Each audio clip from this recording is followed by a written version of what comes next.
In early marriage, it took us about 1.5 years of infertility and miscarriages before we found out I was finally pregnant with my daughter. I know so many of us struggle with having children. It's such a lonely and heartbreaking process sometimes. I remember fixing my mind on wanting to get to the end of the process. I wanted to skip that pain of all of it and just get to the blessing of having a healthy baby. But God took me through a journey with Him in that time that was so important.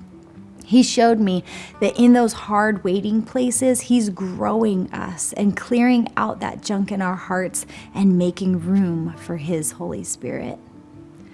Turns out I have a lot in common with the Israelites. God had promised them that He would bring them into the land of milk and honey, a place where they would prosper, but there was a lot of work to do to get there.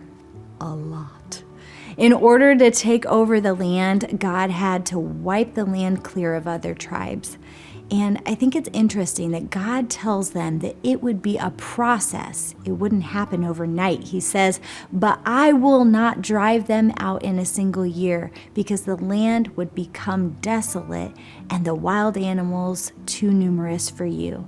Little by little, I will drive them out before you until you have increased enough to take possession of the land."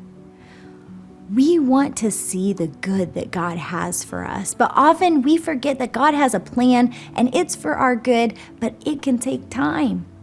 When we rush God's plan or don't obey it fully, we often cut those corners and end up hurting ourselves or others, creating problems for ourselves. It's so hard to wait when you're praying faithfully for God to move you into that good land. I know what it's like to just want to get on with it already. But whatever is going on in your life, trust that God is working on your behalf and in our hearts little by little for your good, and stay the course with Him.